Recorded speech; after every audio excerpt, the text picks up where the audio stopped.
Well, hey there. You have stumbled into Sister Sharpens Sister, where three sisters get together each week and talk about first one thing and then another.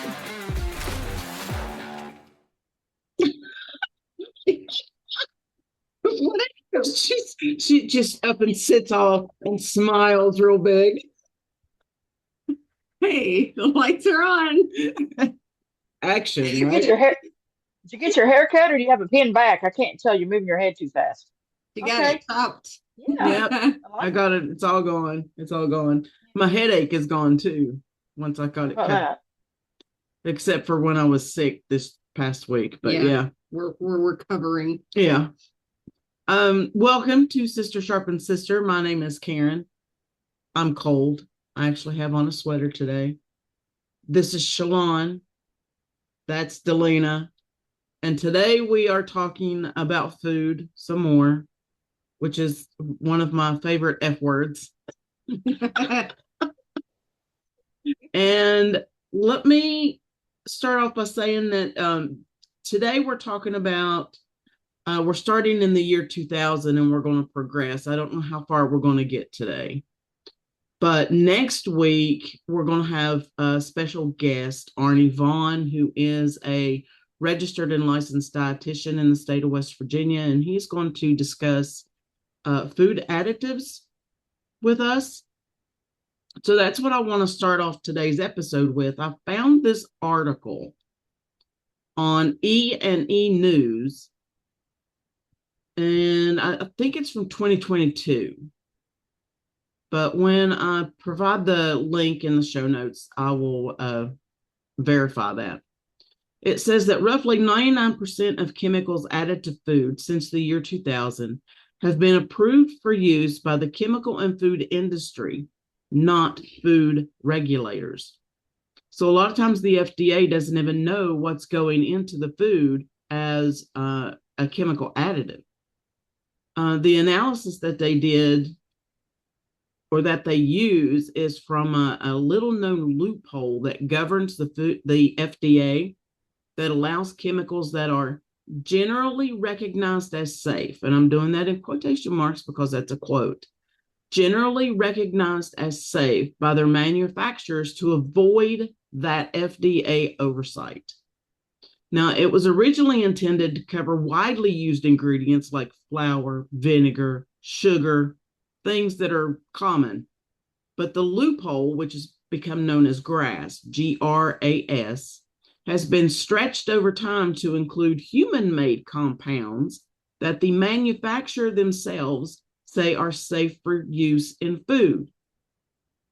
Now, they can determine that new chemicals are safe to put into the food supply, and then they decide whether or not they're going to tell the FDA about that. So there you go. The FDA a lot of times doesn't even know what's going in the food. What the heck? Right? Now, it's not the only regulatory option available to companies. They can also file something called a food additive petition with the FDA that asks for agency permission to add a chemical into the food. Now, to me, that's the way it should be, period, because that makes more sense. At least the FDA is aware of what's going in. But the process Mhm. involves a rigorous review of the science that shows the chemical safety. And they don't like to do that because, they might find something that they don't like. But an environmental working group reviewed petitions and the GRAS notifications filed since 2000, and they found the overwhelming majority of chemicals, some 756 out of 766, were added to the food supply via the GRAS loophole and not the more stringent petition process. Wow. So now, what does Delina think about that? I'm not surprised. Yeah. And I don't think Americans across the board would be overly surprised about that, No. especially since the pandemic and I didn't everything know. that's come out. But Well, and these loopholes are found by because these companies hire attorneys or lawyers, because there is a difference between an attorney and a lawyer, but they hire legal people to read this stuff and find a way to use the language that's in it and to manipulate the language that's in it. That's how they create these loopholes. Right. Okay? There's a reason why attorneys or lawyers are called sharks. There's a reason. So, and there's one of your reasons. Yeah. And it's all about that almighty dollar. Where's the camera? Yes, greed. Yeah, it's greed. It Now, of is. course, there are attorneys and lawyers that are on the opposite side of that and fight against it. But Yeah, that's humans. That's what people do. People are not always good and are not always going to do what's good for you. They're going to do what's good for, like what Karen just said, they're going to do what's good for their bank account. exactly. And those Either by skipping shareholders over and rules. Yes. They're either going to skip over rules or regulations or find ways around them or not do them at all and just ignore them if it's going to be cheaper for them. right. And their company's making billions of dollars a year, so they could afford to pay $10 million for a study and they'd be perfectly fine. Or not even that much. I'm not even so sure how much a study would cost. Right. Well, I it's guess it would like depend on how long it is. it's like the drug companies, right? They make billions and billions of dollars, and then when they get fined for something, the fine is like $500,000. I mean, that's not even like dropping a penny. No, that's like one of us getting fined and paying $1. Right. It's ridiculous. Mm-hmm. Yeah. So that, I mean, that's the most important thing that I found when I was doing my reading. And I did find some other little tidbits of things. Let's see. It says this article is from Ellicottville Now. I have no idea what that is, but it's a website. It's a newspaper, I think. It's talking about the year 2000. Americans were getting more than half of their calories from chicken nuggets, artificially sweetened canned foods, potato chips, and other man-made concoctions, which makes me wonder how much food companies know about these added chemicals that they're putting in using that loophole.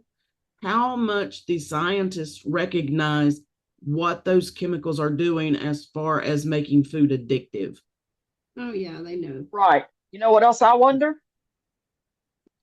Is all of these people that are making all this money off of it, do they actually consume their own products? And do they feed their own products to their families? Right. Yes.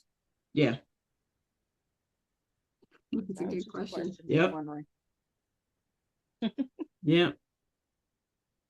But all right, that's my spiel. Everything else I have is kind of like just a food trend kind of stuff. Oh, well, I kind of I looked at when I started doing my research for this, I was like, when did the gluten-free thing get real big?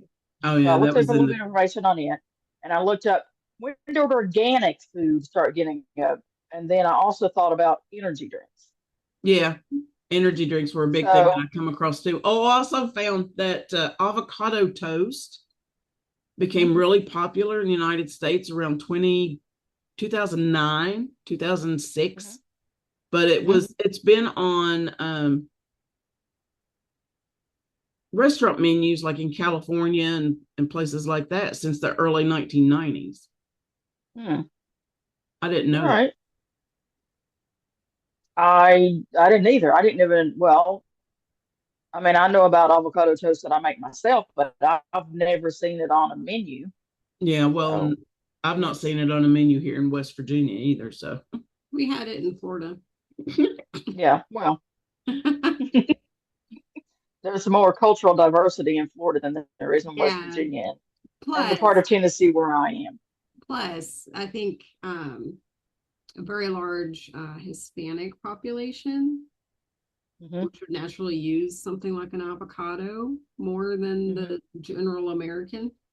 yeah, Yeah, well, you know what? There's a large Hispanic population where I am, but I've never seen, and of course, I don't actually get to the city of Nashville that often, but there might be some restaurants in Nashville that offer it, but I would say places yeah. around here, which is like a mom and pop places, I've never seen. I haven't seen it on their menus. Yeah, see, and well, in Florida, where we were at, there was a little cafe, which was a mom and pop cafe. They had an Hmm. avocado toast on their menu. Right. Well, I mom and like pop avocado cafe toast. down in Yeah, it's Florida is good. different than it is here. There's I a like cultural chicken. difference between Yeah, the Gulf Coast of Florida and where I am. yeah, yeah. Yes. My favorite way to have avocado toast is to slice it, almost mash it, olive oil, and everything bagel seasoning. I like to mash it up, and I guess I make like a guacamole, but I mash the avocado and I put boiled eggs in it, cut up boiled eggs. You make an egg salad out of avocado. Yeah, and salt and pepper and a little bit of lime juice. There you go. I just take it and smash it with a fork, add a little bit of lemon or lime juice to it, a little bit of salt to it, and then I'll spread it on my toast like you would a jelly. Oh Yeah. yeah, yeah. So I do it. Hmm. What have you got, Shalon?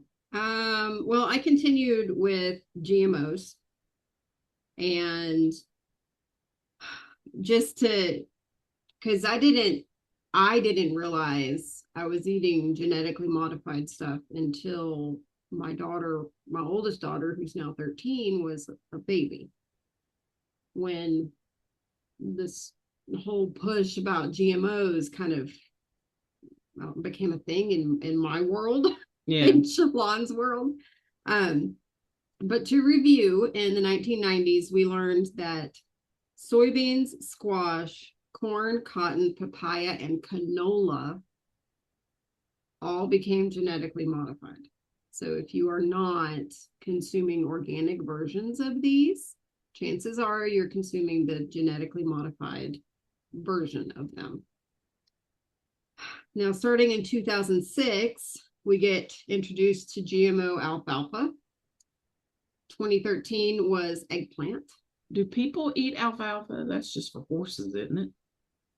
No, I've had alfalfa on salad before. It's pretty good. Yeah, like Oh. alfalfa sprouts and stuff. Mhm. Yeah, yeah, yeah. If you're Y'all fancier than I am. I haven't had any since I've been living in Tennessee, but when I lived in Southwest Florida, that's when I had them. Okay, so eggplant in 2013. 2016 brought us GMO potatoes. Hmm. 2017 apples. 2018 sugar cane. Hmm. And 2020 pink pineapple, which I didn't know was a thing, but evidently there's a pink pineapple out there. And if you see it, you know it's genetically modified. I didn't know of any such a thing either. I don't know. I have no idea. I didn't even know we had pink pineapple. Yeah, why would you want a pink pineapple? Same reason you'd want a pink grapefruit, I guess. Well, grapefruit's meant to be pink. Okay, so I also picked up that it wasn't until 2016 that Congress passed the law stating that some foods that contain genetically modified ingredients had to have a label on there. So if you are at the supermarket and you're looking at the label, you will see the word bioengineered ingredients pop up on some of these food labels now. Mm-hmm. And then I thought, well, it requires them to label some foods. So I want to know what foods they don't require labels on. And those are Potatoes. meat, poultry, and eggs. Highly refined ingredients. It didn't get into specifics. It just said sugars and oils. Food sold by small manufacturers. So then I had to look up, well, define a small manufacturer. Annual income of less than 2.5 million. Oh my goodness. That's small. That's not small. Well, to us, it's not, but some of these companies are in the billions. Well, yeah, I So realize that, but by what are we comparison, consuming from a small manufacturer that they don't have to label bioengineered ingredients? That's a good Like, point. what's up with that? Food served in restaurants. Obviously, that's going to be really hard to tackle. Yeah. Animal feed and pet food. Really? Yep. Ooh. But if you're looking at your pet food, and a lot of pet food that you look at, one of the first ingredients will be corn something. Yeah. You know it's genetically modified. Good Unless point. it says organic. Personal care products. Yeah. Soap, toothpaste, I shampoo. guess that's where the genetically is that where the genetically modified cotton comes in? Well, possibly, yeah. Because I Yeah. know you said about consuming it, and I couldn't help but think, have I ever intentionally eaten cotton? Well, no. I mean, I'm sure we've stuck But a cotton ball in our mouths at one point in time. by accident, but I mean, it's not something you usually eat. But if it also covers other types of products, like you just mentioned, then I could see where cotton would be included in all of this. Right. And if you look back at what we know is genetically modified, we know that soy is genetically modified. So soybean oils and stuff like that, that personal care product makers might be using as like a moisturizer sometimes. Oh, yeah, that's a good point. That's going to be something genetically modified that you're putting on your skin. So, yeah. And then I went into something that I recently learned was how to understand the little food stickers that's on the produce. Do you even pay attention to those? No. And Yeah, those I've seen them, and Walmart doing the I've self checkout, and you have to punch in the number for the bananas. yeah, Right. I've read about that before, but it's not in my memory bank what it Yes. is. So when you're looking at the food sticker on your produce, conventionally grown foods, which is part of the whole machine of this GMO thing that we're talking about, conventionally grown, they are going to start with the numbers 3 or 4. And it's going to be a 4 or 5-digit number. Okay. All right. Organic foods will start with the number 9. Oh. And then GMO foods will be 5 digits long, starting with the number 8. Hmm. Hmm. Hmm. I was going to write that down on my I'm gonna have to look at the number cheat on my sheet. organic bananas. On your organic bananas, it should start Because with I'm pretty sure 9 that starts based with on what I read. I'm pretty sure it starts with a 4, but I could be wrong. I mean, because I don't actually really go in the store and shop anymore. I go online and do it like that. So I've not Have looked it at them in a long delivered. time. I don't Well, have it delivered. No. that's a question to look at. I mean, if it's got a thing Well, that I says mean, organic on it, but yet it has that yeah, number and it starts with a 3 or or a the 4, 4. you See, might. and I could be wrong. I could be remembering wrong because, like I said, I don't go in and buy my food anymore. I do grocery pickup. So the Oh, next time I get bananas for my next grocery pickup, I'll try to remember to look at the sticker that's on the bananas when I get it to the house. okay. Yeah. And when I was in Florida, I've spot checked, and like I'd buy the avocados that were organic and they would have the number 9 on there. Um, a lot of the other stuff that I buy organic wasn't individually packaged or excuse me, individually sold. So they didn't have a sticker on them like that. They were in one of those plastic containers Oh, that had yeah. the So it organic label on them. had a barcode. Exactly. Yeah. Yeah. Hmm. And then I also kind of just went into what were the popular diets in the 2000s. Atkins. Yes. Atkins, whatever. I came across that too. Yeah. Did you? Okay. South Beach. South Beach. Which Mhm. that was also low carb, right? It is, but South Beach was meant to be more sustainable than Adkins, Right. Okay. because Adkins is, very, very low carb. Mm-hmm. South Beach was a little bit more carb, but high protein. Right. Okay. So to make it a little bit more sustainable for people. Master Cleanse, which was a thing where people would do fasts and drink water with a lot of lemon juice, maple syrup, and cayenne pepper. I did this I once. remember that. I did this I've once. never done those. I've never done them, but I remember that one. Lemon juice, maple syrup, and cayenne pepper. Mixed with water. Okay. Yeah. I did this once with our favorite jazzercise instructor. It was 3 days that we did it. Okay. I don't know. And that's all you drank? Yeah. During the fast? It was that? just that. Like 2 or 3 times a day, depending on how you're feeling. Right. Okay. Yeah. Other than that, it was just regular water. But I mean, like lemon juice will give you a little bit of electrolytes. The maple syrup would help keep your blood sugar up. Right. Cayenne pepper is, the heat. The heat response is supposed to be something as an immune stimulant. Yeah. And yeah. So. Gluten free. Yeah, gluten free. Dee looked at. Yeah, I looked at that. Yeah. Raw food. A raw food diet. I knew somebody who did. Well, no, the gluten free stuff came about. Let me see. The gluten free diet has been around since the late 20th century, but it became widely known and popular in the 21st century with its major boom in popularity around the year 2010. Yes. So that was the gluten free. Yeah. Paleo has been a thing. Whole30. Oh yeah, I've heard of Whole30. Yeah. Oh, whole. Okay. So it's just a pole. WHOLE. Okay. Juice fasts. Juice cleanse. Yeah, I've heard those. Mm-hmm. Yep. Being vegan. Oh, really? Yeah. They labeled it as a diet trend. And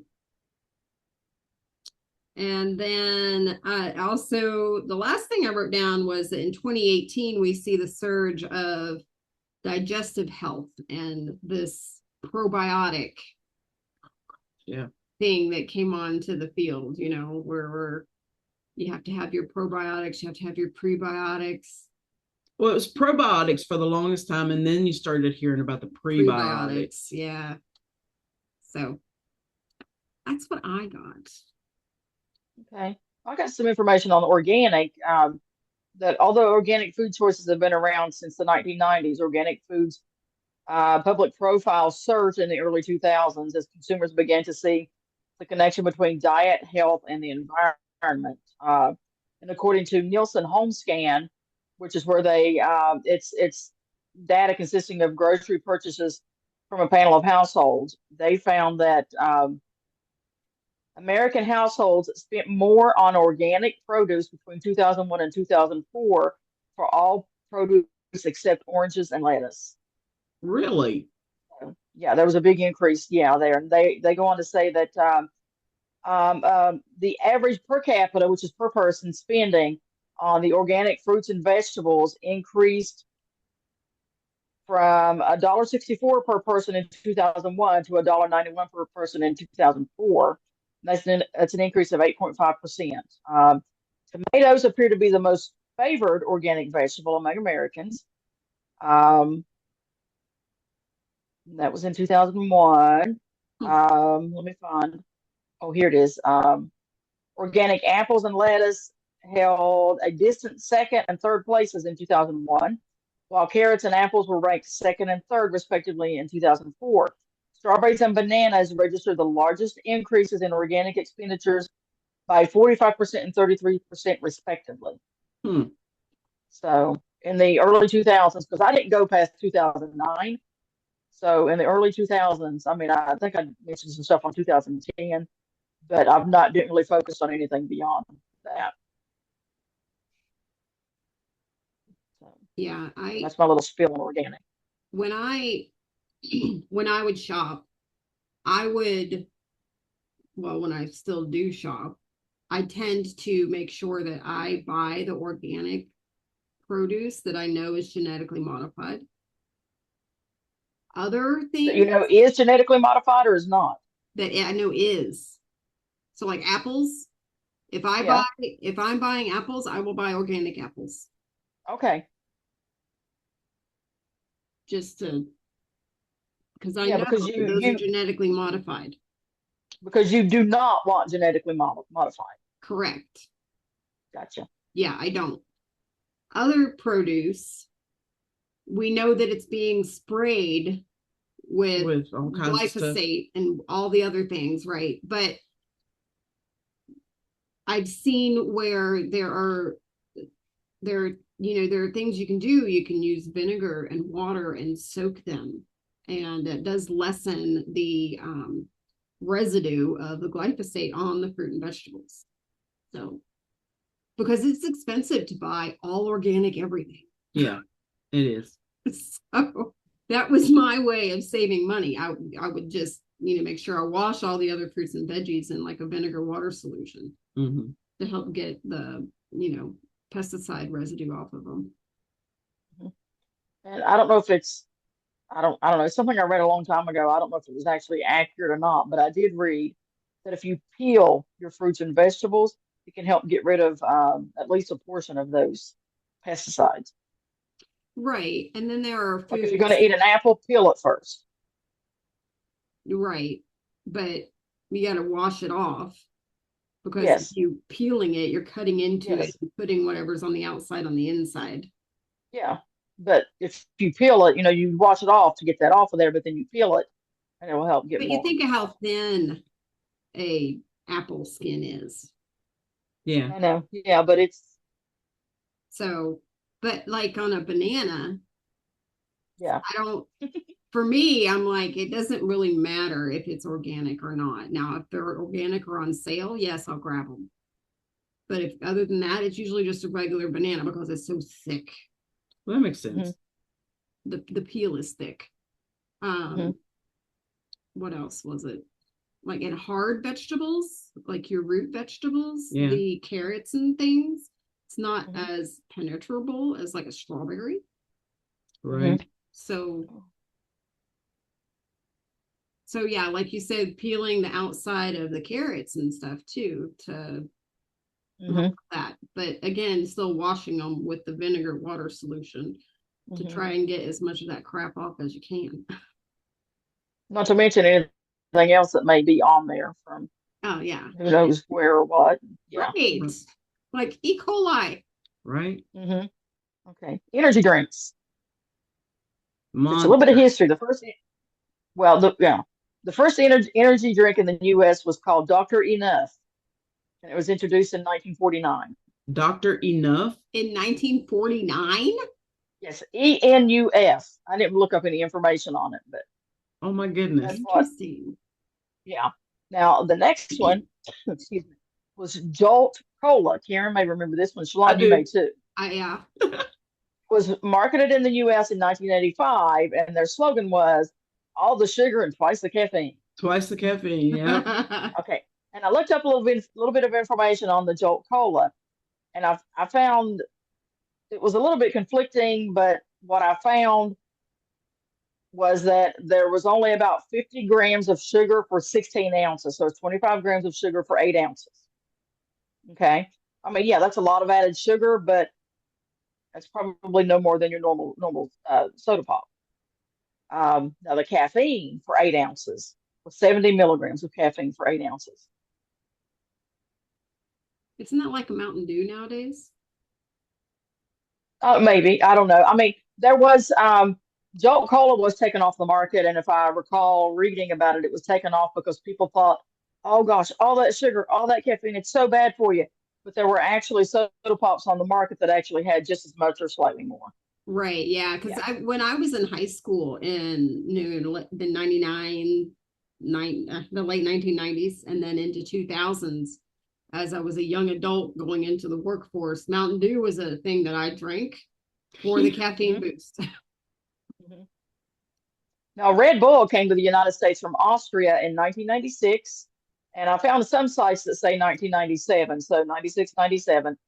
It started in Austria in 1987. Wow. I didn't know that was Austrian. I didn't either until I looked that up. Or if I did know it, I completely was out of my memory banks. It wasn't in there. Um, hmm. Now, Where's according caffeine? to um, what is it, National Institute of Health, or I forget if that's the name of that website or not. Hold on. What's this one? 34 milligrams. 34 milligrams for 12 ounces. Okay. Yeah. Yeah. Coke is low on National Library of Medicine. Coke Zero's got The- 34 milligrams of caffeine in this 12-ounce can. How many for 12 ounces? 34. Okay, that's still less than that, 70 for 8. Yeah. Mm-hmm.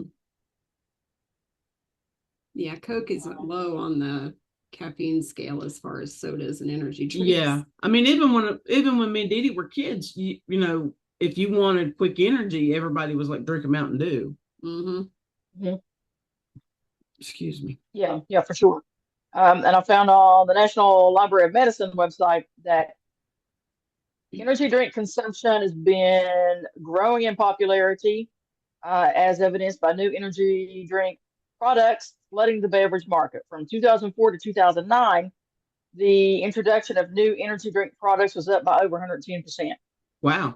Holy cow. And in 2009, retail market for the products was valued at 4.6 billion. 4.6 billion In 2009. Yep. Since the debut of energy drinks in the United States in 97, with the introduction of Red Bull, energy drink companies have acquired 34.5 million consumers as of 2008. At that time, most of whom were teenagers and young adults. Yeah. Yes. Now, Geekslop.com says that by the year 2001, the U.S. energy drink market had grown to nearly 8 million per year in retail sales. Over the next 5 years, it grew an average of over 50% per year, totaling over 3 billion in 2005. And it said that diet energy drinks grew at nearly twice that rate. Hmm. The energy drink market became a $5.4 billion market in 2007. Goldman Sachs and Mintel, who are like investment banking people and global marketing agencies that give people advice and stuff on their money, they predicted that it would hit 10 billion by 2011. I did not look up 2011 to see what it actually was. A lot of money. Yeah, and it goes on to say that major companies such as Pepsi, Coca-Cola, and companies like that have tried to match the smaller companies' innovative and different approaches for these types of drinks, but with marginal success. Jolt Cola, as an example. So, all right. Have you ever had a Red Bull? Yes. I have. I didn't like it. I didn't either. Monster's got a better flavor. I It think does. Monster drink. Monster has a better flavor. Yes, it's got a better flavor. Now, Starbucks nowadays has energy drinks. Sorry, I have a cough drop in my mouth. If you go to like a convenience store, gas station, like when you're traveling, you can see energy drink from Starbucks, and it's a coffee with added caffeine. Yeah. Yeah, and plus two, those refreshers that are new on the menu that they have. I think it's called a refresher. They have a lot of caffeine in them as well. And I did not realize that. And I was letting my oldest daughter drink one. And she had one or two. And we went in, and there was an older barista working. And she says, "You realize that there's this blah, blah, blah caffeine in this?" And I was like, "What?" No. I was like, "You got to choose something else, girl. Sorry." That's funny. Mm-hmm. Oh, But it wasn't a coffee drink. It was like a dragon fruit, right? Something lemonade, fruity drink. Fruity, yes. Mm-hmm. Mm-hmm. Yeah, but I can't tell you the last time I was in a Starbucks. I don't even recall. I think the last time I was in a Starbucks was when we were going to exercise every Saturday morning. And for some reason or another, we all decided to go to Starbucks. I think it was when nobody went but me and you, Shalon, and our favorite jazzercise instructor. The three of us went that time. Oh, Remember, they had milk in their cooler. And I was just so excited they had milk. So that's the last time that I can recall going into a Starbucks. We've got a Gosh. Starbucks just down the road from us, but Yeah. I very seldom actually go into it. Hmm. Drive through. When I'm out with my son, he likes to go through and get a chai, Hmm. Hmm. and we hit the drive-through. Yeah. I And drive by one every morning going to work, but I don't. the I last just drink I don't. had from a Starbucks was a London Fog, which is an Earl Grey tea latte. Yeah. Now they opened up a new coffee place here in town called Seven Brew. Hmm. Apparently, it's a chain out of North Carolina. Ooh, good stuff. And they have sugar free. Yeah. Nice. Yeah, Yeah, there's one called Dutch Brothers in Gallatin. Dutch Dutch Brothers. Brothers. Yes, which I'm Huh. pretty sure that's the name of it. Because the last knee surgery I had, we got out and and I had to consume something. And so I told him, I said, stop, get me a coffee. I want a coffee. I want a coffee.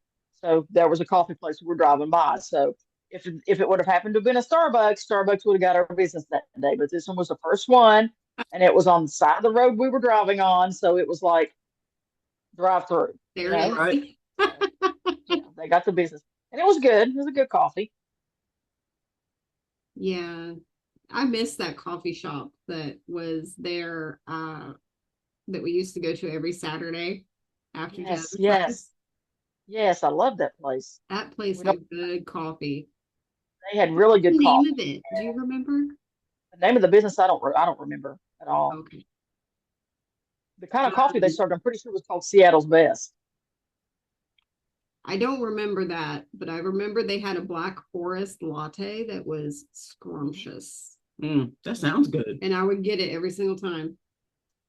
Chocolate and cherry. We always, yeah. And the first time I ever ate an everything bagel was there because me and Shalon would get one and split it. We'd split it in half. Huh.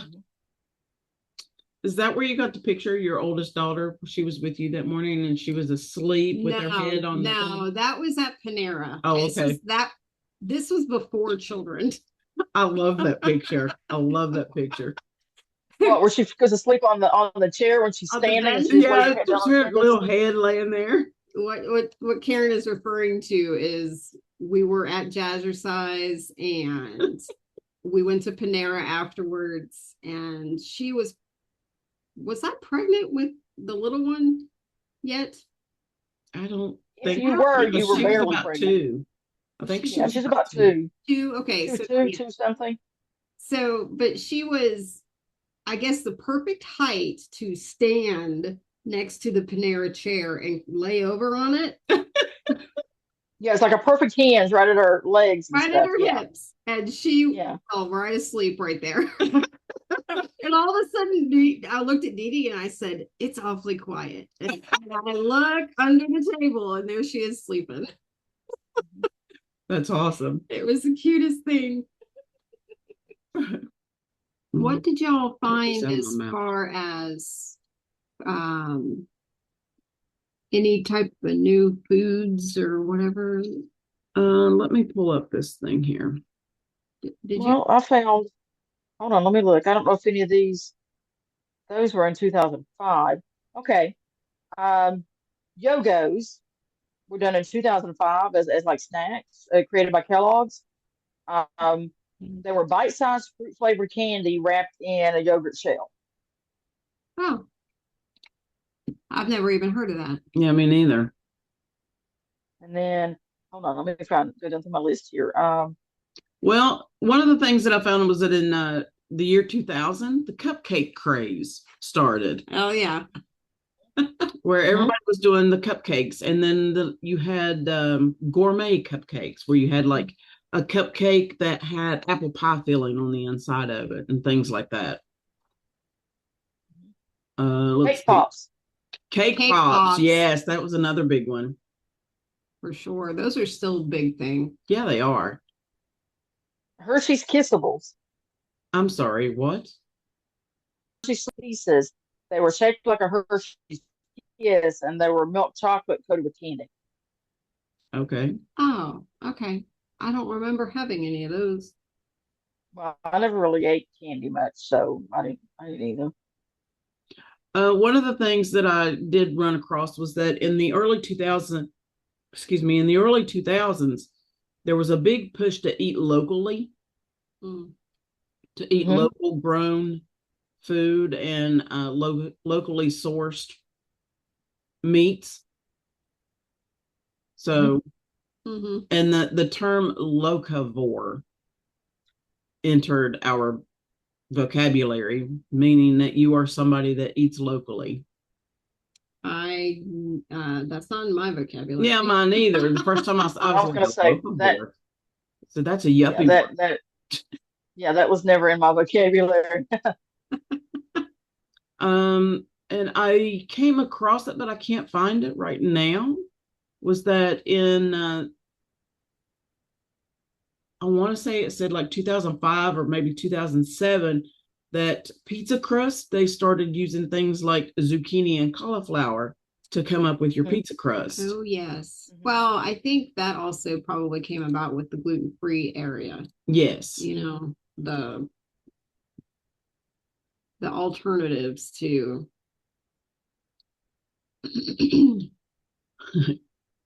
because like isn't paleo, there's no grains. No.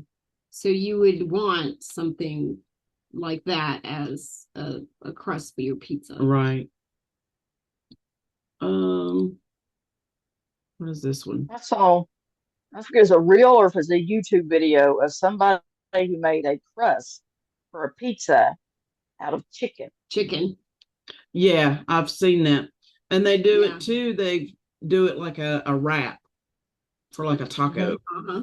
Mm-hmm. And I've also a big thing now is everybody adding cottage cheese to everything. Yeah.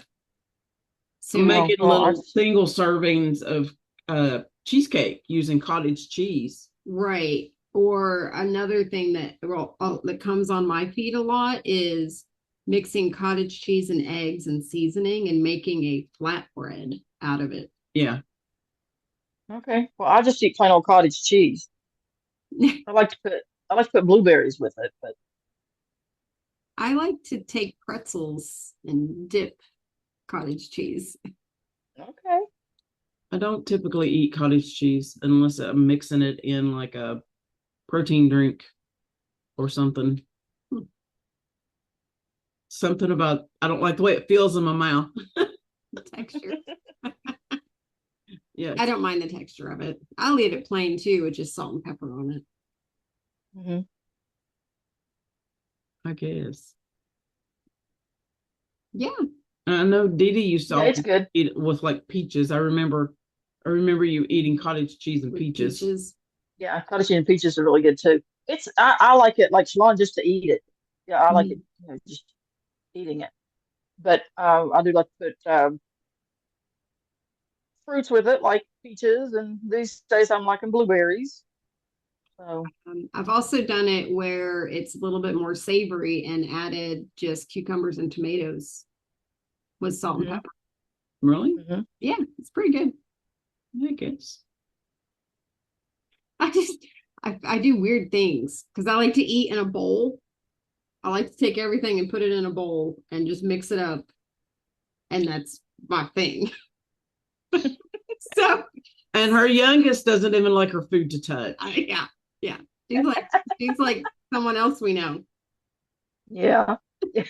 And my oldest, she didn't used to like no. Oh, really? Her food could not touch. That's No. funny. And I think to myself, well, I like cucumbers and I like tomatoes and I like cottage cheese. Let's see if I like them all mixed together. That's like that episode of Friends where who was it? Rachel makes some type of something for a holiday, and she The mixes two trifle. recipes. Yes, and she Yeah. mixes up two recipes and ends up putting beef in it. And Joey's like, "Well, I like this. I like this. I like this. Yeah, I'll eat them all together." Yeah. She was making a dessert trifle and had a shepherd's pie recipe or something mixed in there. Oh no. Somehow she somehow got them mixed together. I think it was shepherd's pie, right? Because it was just I or think so. cottage Yeah, I pie. think it was shepherd's pie. Yeah. Yeah. That's funny. Well, that's all we have for this episode, right? Yeah. Oh, here he Yeah, comes. something like that. Here he comes. All right. Oh, you missed. Come on. Next week, we will have my husband, Arnie Vaughn, and we will get more into some discussion about the food dyes and how that stuff affects kids and young adults and even older adults now. And that's what we're going to be talking about next week. You're a party crasher. He says, I have no idea what you're talking about. No, he's just wanting some attention. He says, love me. Buddy. Love me. No. He's such a good dog. All right. Okay. Oh, they're Say bye. Bye. Bye. Bye. The dogs are barking outside. Thanks for joining us on Sister Sharpens Sister. We certainly appreciate you. And if you could, like, comment, subscribe, share, hit the notification bell. We'll talk to you next week. Bye.